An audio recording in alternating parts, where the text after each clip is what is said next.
जय माता दी। नवरात्रि में क्यों की जाती है माँ के 9 रूपों की पूजा? उस पूजा से क्या लाभ है, उनकी कथा क्या है, संक्षिप्त में मैं बता रहा हूँ। आइए जानते हैं। नवरात्रि का पर्व माँ देवी दुर्गा के 9 रूपों की उपासना का प्रमुख समय है।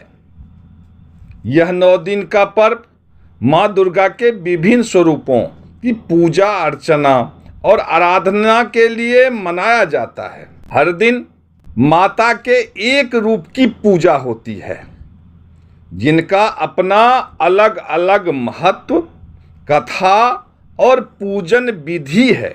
हम माता के 9 रूपों की विशेषताएं से जुड़ी कहानियां और उनकी पूजा से मिलने वाले लाभों के बारे में बता रहा हूं। सबसे पहले माँ को खुश करने के लिए माँ के 9 रूपों की मंत्र इस प्रकार है। पहला, शैलपुत्री माता। ओम ऐं ह्लीं क्लीं शैलपुत्रै नमः। दूसरा है माँ ब्रह्मचारिणी। ओम ऐं ह्लीं क्लीं ब्रह्मचारिण्यै नमः। तीसरा है माँ चंद्रघंटा। ओम ऐं ह्लीं क्लीं चंद्रघंटायै नमः। ओम ऐं ह्लीं क्लीं कुष्मांडायै नमः। ओम ऐं ह्लीं क्लीं स्कंदमातायै नमः। ओम ऐं ह्लीं क्लीं कात्यायन्यै नमः। ओम ऐं ह्लीं क्लीं कालरात्र्यै नमः। ओम ऐं ह्लीं क्लीं महागौर्यै नमः। ओम ऐं ह्लीं क्लीं सिद्धरात्रि नमः। इस प्रकार माँ के 9 रूपों की मंत्र भी एक साथ संक्षिप्त रूप से आप कर सकते हैं। माँ शैलपुत्री की पूजा पहले दिन पूजी जाती है। यह पर्वतराज हिमालय की पुत्री हैं, जिनका वाहन वृषभ और उनके हाथ में त्रिशूल और कमल होता है। इन्हें माँ पार्वती का प्रथम रूप माना जाता है। इनकी पूजा करने से जीवन में स्थिरता और शांति आती है। यह व्यक्ति को प्रकृति और अध्यात्म से जोड़ती है। इनकी कथा संक्षिप्त में इस प्रकार है। पूर्व जन्म में ये सती के रूप में राजा दक्ष प्रजापति की पुत्री थी। उन्होंने भगवान शिव से विवाह किया था। यज्ञ में अपमान के बाद सती ने अपने जीवन का त्याग किया और फिर शैलपुत्री के रूप में पुनर्जन्म लिया। माँ शैलपुत्री की पूजा से लाभ। माँ शैलपुत्री की पूजा से स्थिरता और मनोबल मिलता है। इस दिन साधक की मनोकामनाएं पूरी होती है। दूसरा है माँ ब्रह्मचारिणी। नवरात्र के दूसरे दिन माँ ब्रह्मचारिणी की पूजा का प्रचलन है। माँ ब्रह्मचारिणी तप और संयम का प्रतीक मानी जाती है। यह दूसरे दिन पूजी जाती है। माँ ब्रह्मचारिणी ने तपस्या कर भगवान शिव को पति के रूप में प्राप्त किया था। इनकी कथा इस प्रकार है। माँ ने कठोर वर्षों तक तपस्या कर भगवान शिव को प्रसन्न किया। उन्होंने हजारों वर्ष तक बिना भोजन किए तपस्या जारी रखी। माँ ब्रह्मचारिणी की पूजा से लाभ, जीवन में संयम, धैर्य और साधना की शक्ति मिलती है। यह तप और आध्यात्मिक शक्ति का वरदान देती है। नवरात्र के तीसरे दिन माँ चंद्रघंटा की पूजा की जाती है।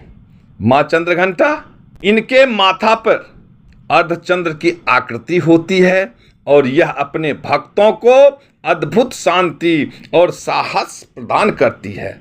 माँ का रूप शांति प्रिय होते हुए भी युद्ध में उग्र रूप धारण कर शत्रुओं का नाश करती है। कथा, शिव से विवाह के समय इनका यह रूप प्रकट हुआ जब उन्होंने युद्ध की मुद्रा में चंद्रघंटा धारण की।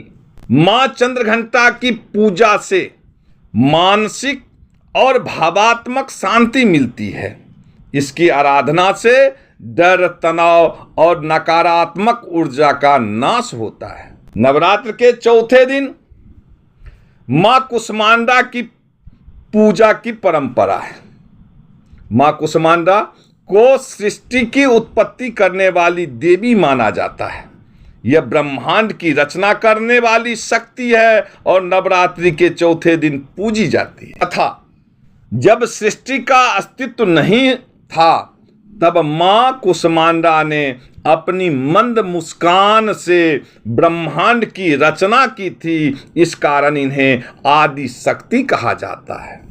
मां कुष्मांडा के पूजा से लाभ के बारे में बता रहा हूं। इनकी पूजा से शारीरिक और मानसिक रोग दूर होते हैं और आयु, यश और बल की प्राप्ति होती है।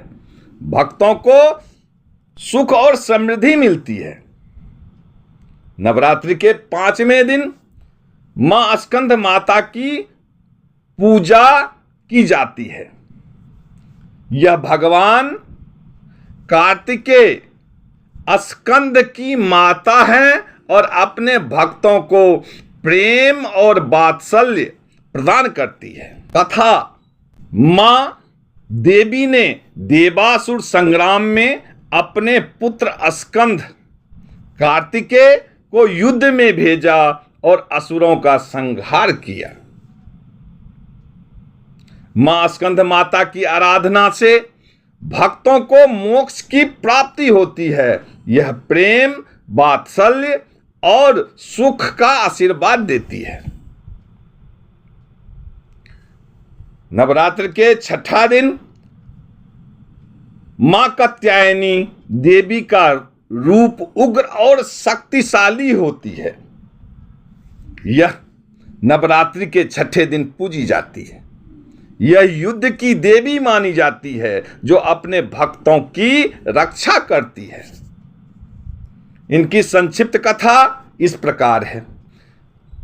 ऋषि कात्यायन की कठोर तपस्या से देवी ने जन्म लिया और असुर महिषासुर का वध किया।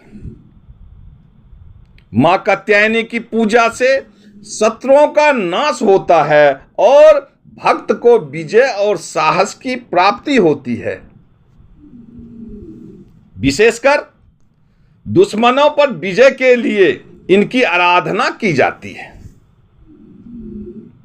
नवरात्रि के 7वें दिन मां कालरात्रि का स्वरूप अति भयंकर है, लेकिन यह अपने भक्तों के सभी प्रकार का भय का नाश करती है। यह नवरात्रि के 7वें दिन पूजी जाती है। इनकी कथा इस प्रकार है। देवी ने राक्षस रक्त बीज का संहार करने के लिए कालरात्रि का रूप धारण किया था, जिससे उसका रक्त गिरते ही नया रक्त बीज उत्पन्न हो जाता था। मां कालरात्रि की पूजा से लाभ क्या मिलता है इसके बारे में बता रहा हूं। मां कालरात्रि की पूजा से भय, दुख और राक्षसी शक्तियों का अंत होता है। यह विशेषकर आकस्मिक संकटों से रक्षा करती है। नवरात्रि के 8वें दिन मां गौरी की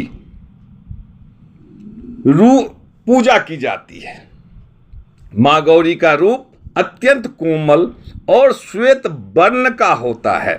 यह 8वें दिन पूजी जाती है।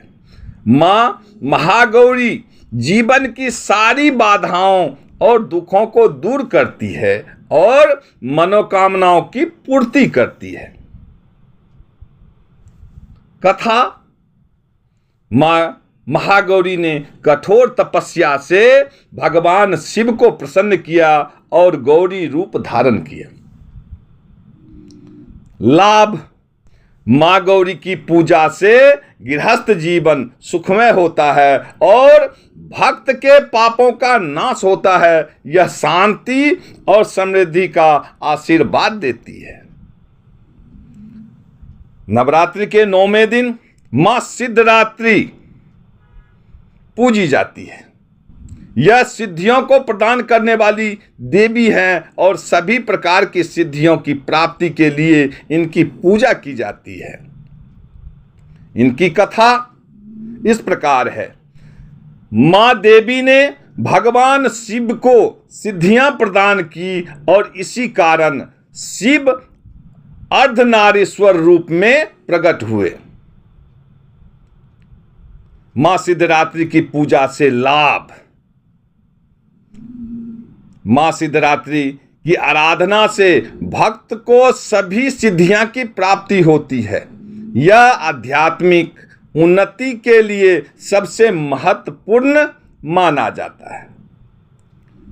नवरात्रि की पूजा का महत्व के बारे में बता रहा हूं। नवरात्रि में मां दुर्गा के 9 रूपों की पूजा करना न केवल आध्यात्मिक शांति और समृद्धि लाता है, बल्कि जीवन के कष्टों, संकटों और रोगों से भी मुक्ति दिलाता है। यह पर्व आत्मशुद्धि और आत्मिक उन्नति के लिए आदर्श माना जाता है। नवरात्रि की उपासना से व्यक्ति के अंदर नई ऊर्जा और आत्मबल का संचार होता है। प्रेम से बोलो सच्चे दरबार की जय। जय माता दी।